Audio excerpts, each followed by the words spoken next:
Esse é o problema principal, e é o problema principal porque, em última análise, você não pode transformar todo o processo de educação sociocultural de uma nação em 10 anos.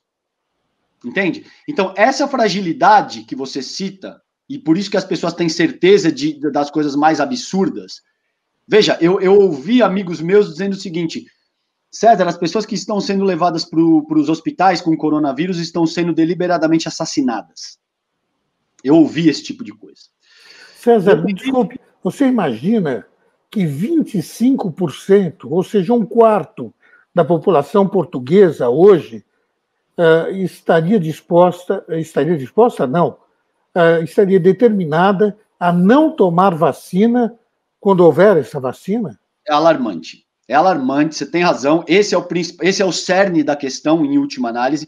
Agora, se você pegar o índice de desenvolvimento humano, e veja, eu não estou querendo estabelecer comparações, eu não estou querendo ser hipercrítico, nem nada disso, mas existe uma correlação direta entre IDH, índice de desenvolvimento humano, e a natureza das falácias a quais que apresentam aderência com determinado tipo de extrato da população, esse tipo de coisa.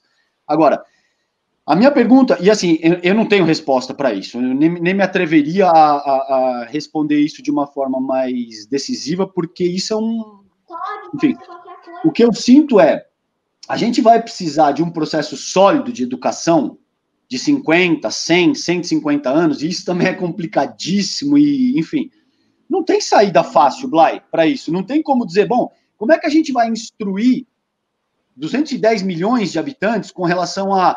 Você não pode acreditar que a Terra é plana, você não pode acreditar nesse tipo de falácia que avança elitismos históricos. Você não tem como sentar 210 milhões de pessoas e dar uma aula de história e mostrar o quanto nefastos são esses conceitos quando eles são aplicados de fato na prática.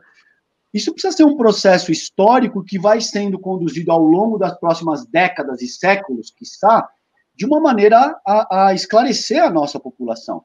Agora, o que a gente pode fazer de forma mais imediata é chamar esses profissionais de comunicação à responsabilidade, pelo menos como você mesmo colocou, as pessoas que respeitam os parâmetros republicanos, que se entendem como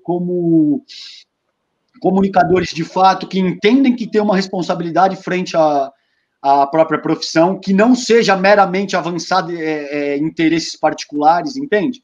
Chamar essas pessoas à responsabilidade e mais, compelir esses grupos de comunicação a arcarem com a responsabilidade daquilo que eles veiculam. Porque, veja, ao longo do nosso desenvolvimento enquanto república, a gente vem legislando para regular todo tipo de serviço, produto ou comportamento que a gente entende que é nocivo no âmbito social. Então, por que você tem plaquinhas nos elevadores que dizem que qualquer forma de discriminação, etc, etc? Por que empresas de tabaco ou de álcool não podem propagandear abertamente em mídias de massa os seus produtos? Entende? Então, em última análise, essas empresas, e eu também acho que isso tem que ser feito com um cuidado absurdo, porque isso pode dar margem para coisas que são complicadíssimas em termos de censura e de restrição de discurso e tal, mas você não pode ter um post via Facebook e esse cara paga via propaganda no Facebook para impulsionar esse conteúdo, dizendo que, enfim, eu não vou ficar repetindo esse tipo de coisa porque é complicadíssimo, mas avançando toda a ordem de tipo de elitismo histórico. Então, essas plataformas, esses gigantes de tecnologia, eles precisam ser compelidos a encontrarem mecanismos mais eficientes para coibir esse tipo de coisa, e isso já está começando a acontecer de forma mais enfática agora. Facebook vem tirando o conteúdo do Trump do ar pela primeira vez, Twitter vem fazendo isso, e para essas empresas, para um Mark Zuckerberg, ou para essas pessoas que são grandes donos de empresas de tecnologia, isso não interessa, porque isso reduz o teu alcance, reduz a tua receita e tal. Agora, eu tenho certeza que se você conversar com uma empresa de tabaco, eles também não vão estar felizes que eles não podem fazer propaganda na televisão do produto deles, você entende? Agora, sinto muito, o teu produto é extremamente nocivo, ele vai ser regulado, queira você ou não.